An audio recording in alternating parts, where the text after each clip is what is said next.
अस्सलाम वालेकुम भाईजान, क्या सीन है भाई। चक्कर ये है कि हफ्ता क्या गुजर गया, लोग समझे कि हम गायब हो गए, शौक उतर गया। बंदे को मसरूफियात भी होती हैं, हर बंदा पाकिस्तानी नहीं होता। कुछ लोग काम करते हैं, कहीं जाते हैं, आते हैं, मिलते जुलते, रिश्तेदार, नौकरी, ये वो 50 चीज़ें होती हैं। तो इंसान कभी कभी मसरूफ़ भी हो जाता है। और मैं कहता हूँ मसरूफ़ होना अच्छी बात है कि खाली जहन तो होता ही शैतान का घर है।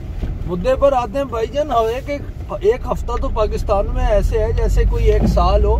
यहाँ तो घंटों और दिनों के हिसाब से हालात तब्दील हो जाते हैं। फिलहाल तो आप ये ड्राइव एंजॉय करें कि बर्फ़ गिरी हुई है, सोनी सोनी बल्कि गिर रही है, और हम ड्राइव पे आपको लेके जा रहे हैं। तो चक्कर ये है कि जो 3 बड़ी खबरें इस साल पिछले 7 दिनों में रूनुमा हुई, उसमें से पहली तो जस्टिस एजाजुल एहसन के हवाले से है कि उन पर इमरान शफकत साहब ने एक ठीक ठाक वाला वीलॉग किया है और उसमें बताया है कि भाई जस्टिस एजाजुल एहसन जो है वो उनका गिरज था, जो कि पुराना गिरज था मॉडल टाउन के ज़मानों का, जब ये पाकिस्तान की यानी अदलिया के अंदर एक उभरता हुआ सितारा समझे जाते थे। एक बड़े वकील थे, बहुत बड़ी लाहौर की कंपनी से इनका ताल्लुक था और इन्हें अच्छा नहीं, यानी इन्होंने ये बताने की कोशिश की है कि जस्टिस एजाजुल एहसन की जो चिढ़ थी शरीफ फैमिली के साथ, वो पुरानी ज़माने तालिब इल्मी बल्कि जवानी के दौर की यूँ समझ लें, उस दौर से चली आ रही थी कि लोग देखते थे और हसद करते थे। करना भी चाहिए भाई, पाकिस्तान जैसे मुल्क में अगर लोग हसद नहीं करेंगे तो फिर कहाँ यूके में आके करेंगे। तो चक्कर ये है भाई कि इमरान भाई, बात ये है कि अगर आप हमें ये ना बताते तो क्या उसके बावजूद हमें ये इल्म नहीं था होना।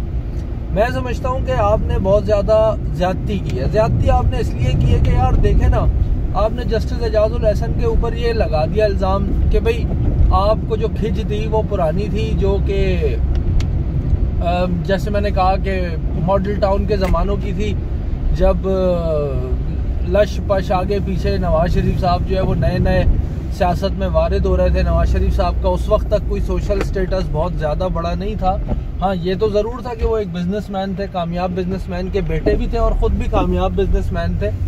लेकिन ये नहीं था कि जैसे आज के दौर में ना भाई, आज के दौर में तो नवाज शरीफ एक ब्रांड है, वो उसके नाम पे सियासत होती है, वो नवाज शरीफ को सेल करके लोग वोट लेते हैं। तो वो चक्कर नहीं था उस ज़माने में। अलबत्ता जस्टिस एजाजुल एहसन जो उस वक्त वकील थे, वो एक जाहिर सी बात है उन्होंने अपनी एक पर्सनैलिटी बिल्डिंग, प्रोफाइल बिल्डिंग शुरू की हुई थी। बताने का मकसद ये है कि अगर आप ये सारी कहानी नहीं भी हमें बताते तो क्या उनके फैसले देख के हमें ये मालूम नहीं होता कि वो शरीफ फैमिली से कितना प्यार करते हैं। देखिए, इल्ज़ाम तो कोई भी लगा सकता है, लेकिन इस पर आप क्या कहेंगे कि शरीफ फैमिली के ख़िलाफ़ जितने भी मुकदमात बने, सुप्रीम कोर्ट ने सुने, जिन मुकदमात में सरकार ने पैरवी की, वो किसी न किसी सूरत के अंदर जस्टिस एजाजुल एहसन या जस्टिस मुज़ाहिर अली अकबर नकवी की बेंच तक पहुंच गए। तो मेरा नहीं ख्याल कि इस किस्म की बात करने की कोई ज़रूरत थी, जो कि मुमकिन है, बहुत हद तक मुमकिन है कि सच भी हो, दुरुस्त भी हो।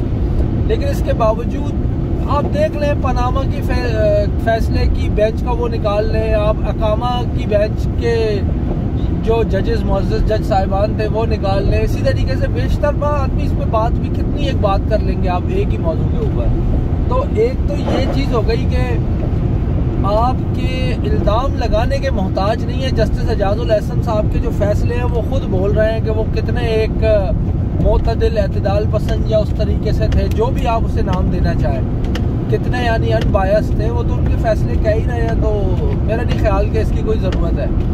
दूसरी चीज़ ये है भाई कि जस्टिस साकिब निसार ने इसके कैसेट ने साइड बदल ली है, और वो तो जिस सिद्दीक जान को और इमरान रियाज खान को कंधों पे लिए लिए फिरते थे, वो तो उनकी तरफ देखना भी अब बल्कि गवारा नहीं कर रहे हैं वो तो। बल्कि अब इस वक्त यहाँ तक बात आ गई है कि उन्होंने जो इंटरव्यूज़ दिए हैं वो उन इंटरव्यूज़ के लिए भी अपने क्या कहेंगे, लिफाफा तो मैं नहीं कहना चाहता, चलें अपने जावेद चौधरी ढूंढ रहे हैं, फिर यही कह लेते हैं। ये ज़रा मुनासिब रह जाता है कि जावेद चौधरी साहब भी हफ्ते में एक आध, बल्कि हफ्ते नहीं, महीने या सालों में जाके एक आध तो खबर जो है वो हकायक की बुनियाद पर दे ही देते हैं।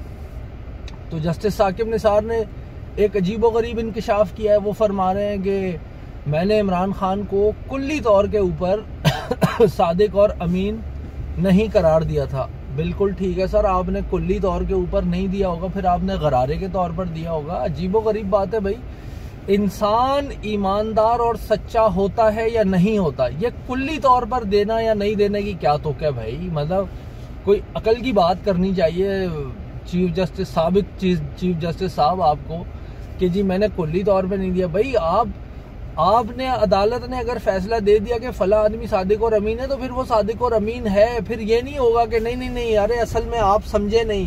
भाई हम क्या समझते हैं, आपने हमें समझाया ही नहीं, आपने बताया ही नहीं, आपने बात ही ऐसी मुबहम और गोल मोल घुमा फिर आगे की है कि उसके अंदर कोई क्या बात कर सकता था। होना तो ये चाहिए था, या तो आप ये कहते कि भाई सादिक अमीन हो या ना हो, फलाना इल्ज़ाम जो है वो इमरान खान पे साबित नहीं हुआ, लेकिन आपने बाकायदा मोहर लगाई। फिर ये कि इमरान खान के मुकदमे में जो बैंक स्टेटमेंट्स पेश हुई हैं, जो उनके यानी जो उनके असासों की तफसीलात पेश हुई हैं, वो जिन ब्रांचेस की उन्होंने पेश की है वो सारी की सारी वो ब्रांचेस ही क्लोज हैं। अब बताएं आप मुझे, अब इसमें मैं हूं या कोई और वो क्या कह सकता है। उसके मुकाबले में आप यानी सीधी सी बात यह है ना भाई कि आपने नवाज शरीफ का कतरी खत जो है वो उसको रिजेक्ट कर दिया, जमायमा के अंग्रेजी खत को आपने तस्लीम कर लिया। इसके आगे या पीछे जितनी चाहे इंसान बात कर ले वो फजूल है, क्योंकि उसका कोई उसकी तुक नहीं है ना। आप मैं और आप जितनी मर्जी बहस करते रहे, लेकिन ये फैक्ट बात है कि इमरान खान ने जो अपने यानी असासों के हवाले से जो तफसीलात सुप्रीम कोर्ट में जमा कराई, उसमें से तमाम की तमाम उन बैंक ब्रांचेस की हैं जो ब्रांचेस अब मौजूद ही नहीं रही हैं, जो कि बंद हो गई हैं। तो ये है। अब तीसरी खबर पे आ जाएं भाई। तीसरी खबर ये है, ओहो सॉरी यार खांसी आ गई थी। हाँ भाई, तीसरी खबर भाईजान ये है कि इमरान खान साहब ने चौधरी परवेज इलाही को पार्टी सदर डेजिग्नेट कर दिया है। और एक इस हवाले से सोशल मीडिया के ऊपर एक क्या कहेंगे यार इसे, वो जो लेटर हेड होता है वो भी घूम रहा है बहुत ज़्यादा, और लोग उसको बहुत ज़्यादा रेफर कर रहे हैं, डाकू भी कह रहे हैं परवेज इलाही को। बाय द वे लोग डाकू नहीं कह रहे हैं, परवेज इलाही को डाकू इमरान खान ने कहा है। तो अब भाईजान मामला ये है, इस तरह से है कि मुझे इससे कोई कलाम नहीं है कि आप परवेज इलाही को बनाते हैं या जावेद चौधरी को बनाते हैं या जावेद हाशमी को बनाते हैं या किसको। असल बात यह है भाई कि आप तो दावेदार थे कि हम पाकिस्तान की सबसे बड़ी डेमोक्रेटिक पार्टी है। तहरीक इंसाफ वाले यानी कि दावेदार थे। इमरान खान दावेदार था क्या, बल्कि अभी भी है। वो अभी भी टीवी प्रोग्रामों में अपनी तकरीरों में बैठ के बोलता है कि मेरी वाहिद पार्टी है जिसने पार्टी के अंदर इंतखाबात कराए। और भाई ये कौन सी डेमोक्रेटिक पार्टी है, ये कौन सी डेमोक्रेटिक लेगेसी है, ये कौन सा डेमोक्रेटिक ट्रेडिशन है कि जिसमें पार्टी चेयरमैन जो है वो डेजिग्नेट किया जाए।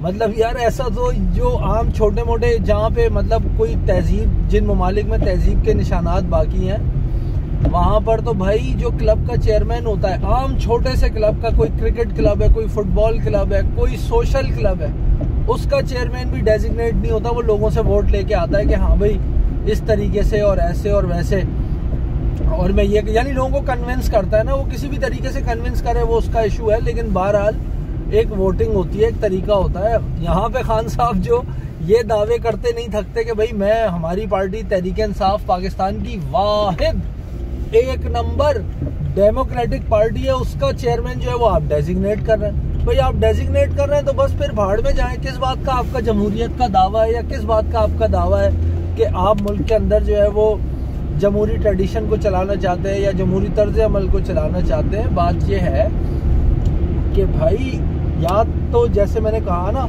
कि इंसान सादिक और अमीन होता है या नहीं होता, इसी तरीके से इंसान या कोई पार्टी या कोई इदारा डेमोक्रेटिक होता है या नहीं होता। ये नहीं हो सकता कि जब उससे लोग सवाल करें तो कहे ओ नहीं यार ये देखो हम डेमोक्रेटिक हैं, लेकिन वैसे काम जो है वो सारे अपने चला रहे हो, अपनी मर्जी से कर रहे हो। तो भाईजान मौका नहीं मिल पा रहा था वीडियोस वगैरह बनाने का, इसलिए ये छोटी सी वीडियो आपकी नज़र की है। बर्फ़ आप एंजॉय करें, साथ में हमारी बैबलिंग भी आप एंजॉय करें। तो चैनल से जुड़े रहिए, इंशाअल्लाह ताला जल्द मुलाकात होगी। लाइक शेयर सब्सक्राइब करना ना भूलिएगा। अगली वीडियो तक के लिए अल्लाह निगहबान।